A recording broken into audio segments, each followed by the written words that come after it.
Dans l'adad ashara, nous, on ne dit pas qu'il n'y aura pas un signe derrière l'adad ashara. Il peut y avoir un secret derrière ça. Mais ça veut dire que moi j'ai eu, quand je fais 20, au lieu de 10 le matin, 10 le soir, moi j'ai fait 20 le matin, 20 le soir. Au-delà de 10 le matin, ça veut dire que j'ai eu déjà les 10, mais j'ai plus.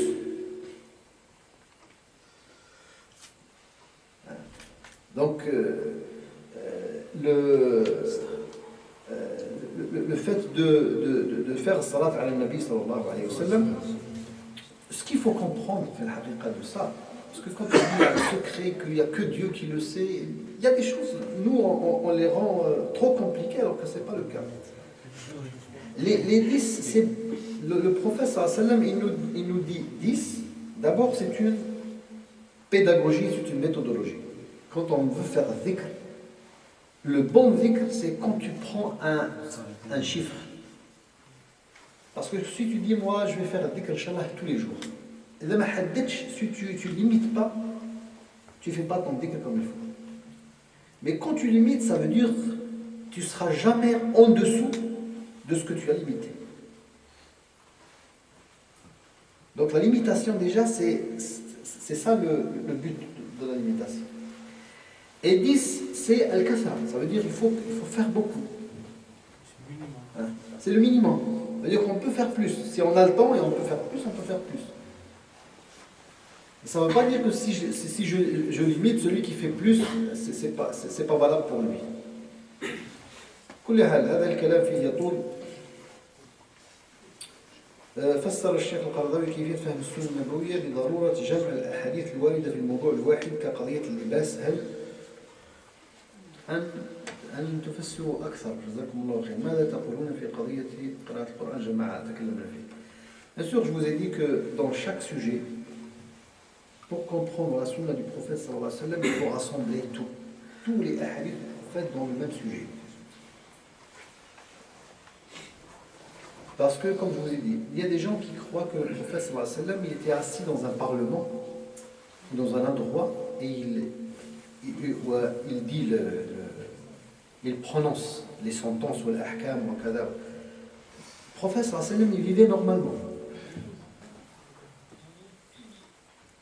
Il peut parler avec quelqu'un comme ça, en rigolant avec lui. Donc on ne sait pas. Et c'est pour ça que, pour essayer de comprendre, il faut tout rassembler. Parce que dans un seul sujet, il se peut que le prophète sallallahu alayhi wa sallam a dit à quelqu'un une chose, et à quelqu'un d'autre une autre chose. Alors ce n'est pas que le prophète se contredit, mais tout simplement c'est que le cas de cette personne, ce n'est pas le cas de cette autre personne. Et ça c'est déjà produit.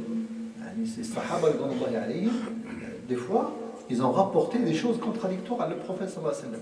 Alors il faut chercher, s'il y a contradiction, il faut chercher à concilier les deux textes. Et c'est possible des fois, et des fois c'est pas possible. Alors quand c'est pas possible, à ce moment-là, on va chercher donc c'est lequel le plus sahih, par exemple, ou c'est lequel le plus juste. On va faire ce qu'on appelle tarjih. Hein? Donc après comparaison. Mais al-awla huwa al-jam'. Et donc le jam', si vous n'avez pas tout rassemblé, vous ne pouvez pas faire le jam'. C'est pour ça que j'ai dit on ne peut pas comprendre la démarche de Nabi sallallahu alayhi wa sallam dans l'habillement jusqu'à ce qu'on rassemble tout ce que a fait le prophète sallallahu alayhi wa sallam et tout ce qu'il a dit concernant le libas. Moi, ce que je vous ai dit, c'était 4 ou 5 hadiths, il y en a beaucoup plus. Quand on voit que le prophète, sallallahu alayhi wa sallam, par exemple, il s'est habillé en blanc. Il y avait une imama verte, une imama noire. Il s'est habillé en rouge, ici.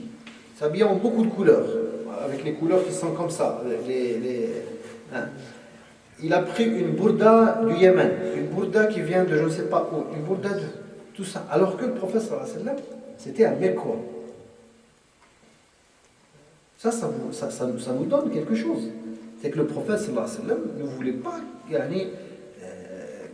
que les bas muslimines ce sera un seul modèle, une seule couleur. S'il aimait telle ou telle couleur, ça ne veut pas dire que l'autre couleur elle n'est pas bonne. Sur le plan de la couleur, il a parlé juste d'une seule couleur, اللي هو اللبس المعصفر. نهى النبي صلى الله عليه وسلم عن اللبس المعصفر. المعصفر هو المصبوغ بنوع من الصفرة qui était éclatante. Et éclatante pourquoi? Parce que c'est quelque chose qui... Alors, les gens, نهى النبي عن اللبس المعصفر, donc on commence à spéculer sur le mu'asfar, ça veut dire c'est quelque chose qui peut-être il y a un problème ou quelconque. Moi le problème c'est un problème social, c'est tout. Il n'y a pas de problème religieux dans le mu'asfar. C'est un problème de société. C'est que la société voyait cette couleur-là comme une couleur de femme ou une couleur qui ne va pas. Un homme, c'est comme aujourd'hui par exemple, un homme il s'habille en, je ne sais pas, en fluorescent et il sort comme ça. Tout le monde va le regarder d'une manière...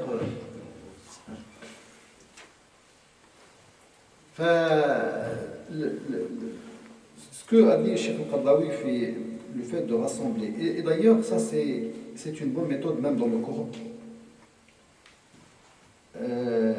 Cheikh Shanqiti, Sahib Adwa al-Bayan, qui a fait un tafsir du Coran, c'était le premier tafsir qui rassemblait le Coran pour faire un tafsir au Coran bil Coran. C'est-à-dire, il explique le Coran à partir du Coran.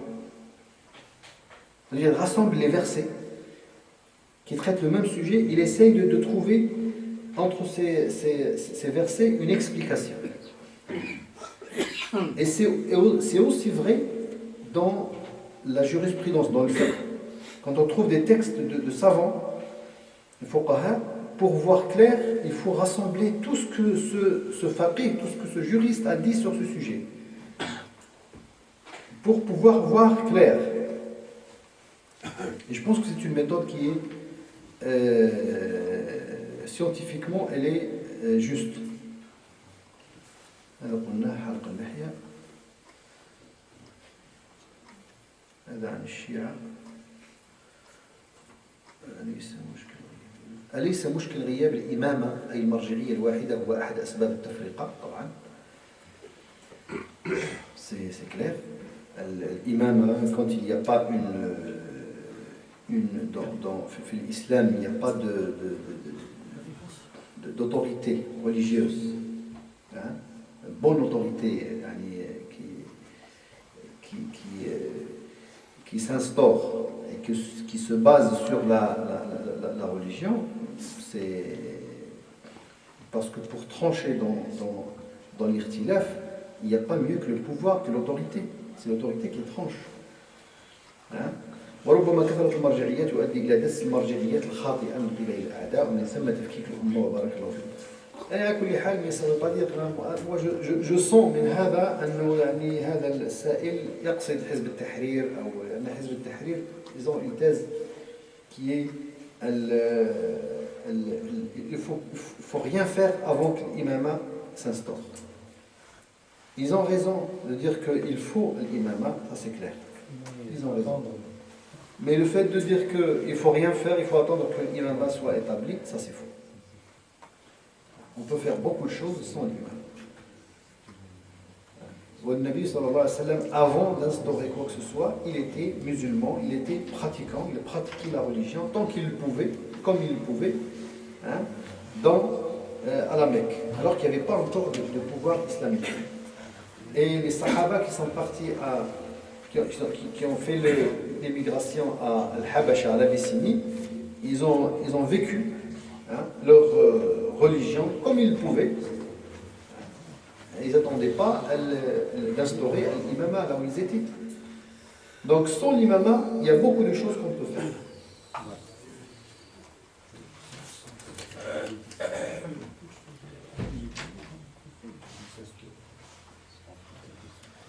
زواج المتعة لا يجوز عند أهل السنة.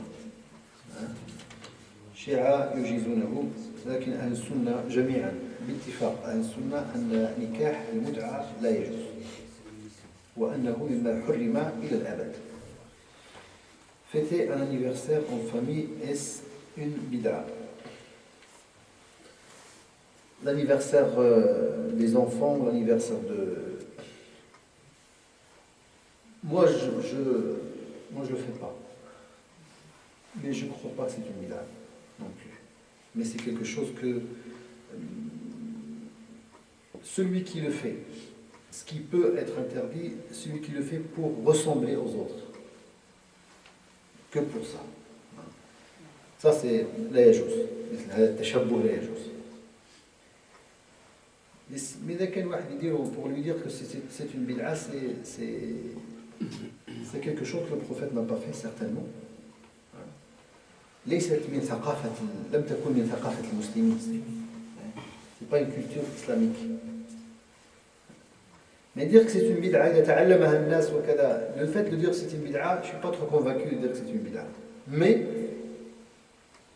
je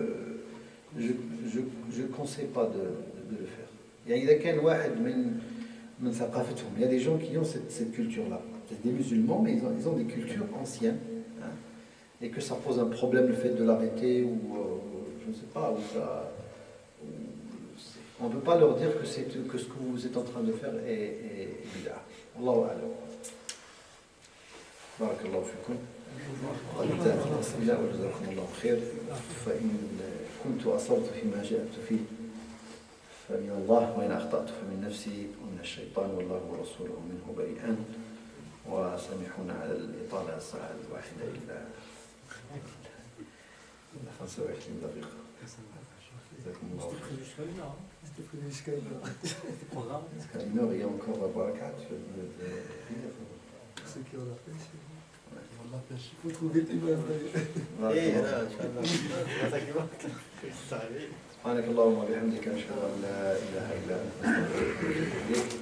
أعوذ بالله من الشيطان الرجيم. بسم الله الرحمن الرحيم. والعصر إن الإنسان لفي خسر إلا الذين آمنوا وعملوا الصالحات تواصوا بالحق وتواصوا بالصبر. سبحان ربك رب العزة عما يصفون وسلام على المرسلين والحمد لله رب العالمين. الله فيك.